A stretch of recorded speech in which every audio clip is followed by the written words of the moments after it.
रात्रीपासून एवढा पाऊस चालू झालेला होता का म्हणजे घरातून आमचे लेकरं बाळ आम्हाला समजा तिकडं घरी दुसऱ्याच्या घरी आम्हाला पाठवावं लागले, अशी परिस्थिती आमची झालेली इथं. आता तुम्ही ह्या सगळ्या गोष्टी म्हणजे आता हे जर समजा हे नाले गिले सगळ्या साफ जर केले जर असते तर ह्या सगळ्या गोष्टी अवलंबून झाल्या नसत्या ना. आम्ही कसं करावं, घरात पुरं पाणी दसलं, लेकरं बाळाने कसं करावं, सारा बाजार हात सगळं दाणे धान्य पुरं भिजून गेलं. सगळ्यात जास्त पाणी जी येते तर हे सगळं या MDCचं पाणी आमच्याकडे येते आणि त्याच्यात आम्ही हे सगळं दलित वस्ती.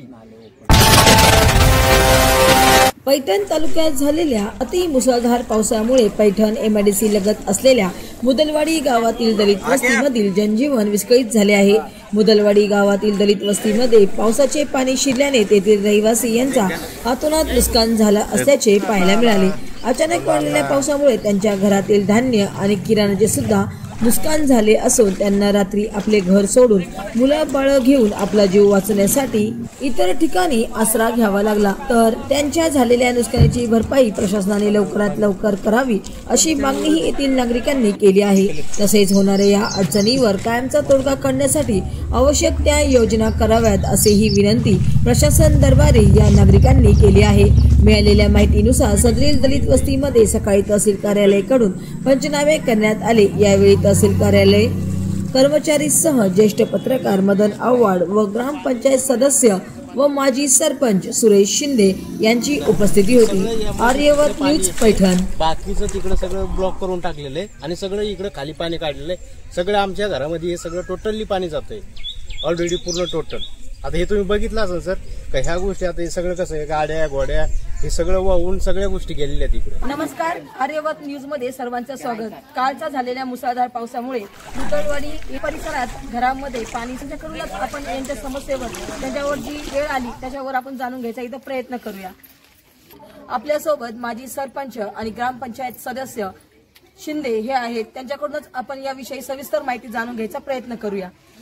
काल झालेल्या अतिवृष्टीमुळे MIDCचं बरंच काही पाणी या MIDC परिसरामधलं पाणी मुदलवाडी गावामध्ये घुसल्यामुळे दलित वस्ती मध्ये खूप घुसले. म्हणजे मिसाळ्याचीच घरं आहेत तिथं. 10-15 मिसाळ्याच्या घराचं जेवढं काही जेवणाचं अन्न वस्त्र होतं ते सगळं भिजून गेलं. त्यांची धुणे भांडी सगळी वाहून गेली.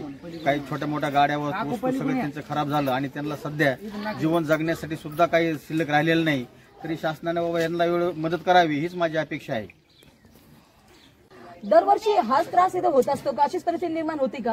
ऐकून घ्या, आता मी तुम्हाला सांगतो. आता ज्या वेळेस आता हे सगळं पावसा पाण्याचं जे काही गोष्टी असतात आणि हे नाल्या गिल्याचं हे सगळं हे कशामुळे होतं कशामुळे नाही काय नाहीये. आता प्रत्येक आता तुम्ही पण पाहिलेलं आहे का ह्या सगळ्या गोष्टी कशा अवलंबून झालेल्या आहेत. रात्रीपासून एवढा पाऊस चालू झालेला होता का म्हणजे घरातून आमचे लेकरं बाळ आम्हाला समजा तिकडं घरी दुसऱ्याच्या घरी आम्हाला पाठवावं लागले, अशी परिस्थिती आमची झालेली इथं. आता तुम्ही ह्या सगळ्या गोष्टी म्हणजे आता हे जर समजा हे नाले गिले सगळ्या साफ जर केले जर असते तर ह्या सगळ्या गोष्टी अवलंबून झाल्या नसत्या ना. काही गोष्टी म्हणजे निवारण झालं असतं, काही गोष्टीचं म्हणजे पाणी एवढं थांबलं नसतं. आता इथून तिथपर्यंत आता मी सरांना पण सांगितलंय तेव्हा हे सगळं MIDCचं पाणी पण इकडे येतंय. गावातलं किती पाणी आहे कमी आहे, पण सगळ्यात जास्त पाणी जी येतंय तर हे सगळं MIDCचं पाणी आमच्याकडे येते आणि त्याच्यात आम्ही हे सगळं दलित वस्ती आम्ही हे सगळं इकडे राहतोय दलित वस्तीमध्ये आणि बाकीच्या हे कुठल्याही गोष्टीला कोणालाही काही घेणं देणं नाहीये. मला एक प्रश्न निर्माण होऊ लागला की ज्या परिस्थिती दरवर्षी ही होती तर याच्यावर काही पंचनामे वगैरे होते का नाही? कोणी बघायला येत नाहीये. सरपंच कोणी बघायला इकडे येत नाहीये. ज्या वेळेस खरी घटना जर झाली त्यावेळेस कोणी आता समजा इथं आमची आधी एक्सपायर झालेली परवा दिवशी, आज 3रा दिवस आहे, तिला सावडून आलेले तर तरी पण ह्या गोष्टी सिच्युएशन मध्ये तरी पण आम्ही आज तिला सावडले. मग तिथं काय रस्ते वगैरे काहीच नाही ना. आता सांगा तुम्ही ह्या सिच्युएशन मध्ये आता हे पाणी आहे, सगळ्या गोष्टी गाड्या घोड्या हे सगळं इथून वावरायचं ह्या सगळ्या गोष्टीमध्ये. मग हे सरकारने पण केलं पाहिजे, काय गावांनी पण केलं पाहिजे, ग्रामपंचायतनी पण केलं पाहिजे. तुम्ही सरपंच कोण आहे? सरपंच कोण आहे? मग त्यांच्याकडे ही परिस्थिती तुम्ही सांगितली का? त्यांनी पण बघायला पाहिजे ना या गोष्टी. म्हणजे आता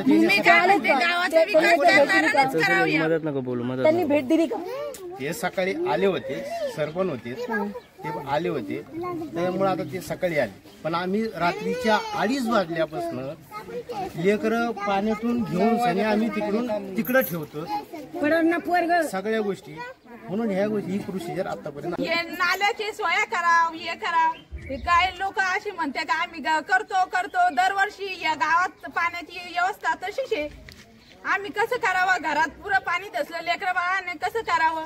सारा बाजार हात सगळं दाणे धान्य पुरं भिजून गेलं. आज सरकारनं काही योजना करा ना महिलांसाठी. कनिष्ठ महिला लेकरं मारून टाकायच्या वेळ आणला ते ना. 1.5 कुंटल गहूचे नादार बरं का आमचा, आणि पुरं घर गळून सणी पुरं म्हणजे असं रातभर आम्ही पाणी पिसून राहिलो. बकऱ्या भिजल्या.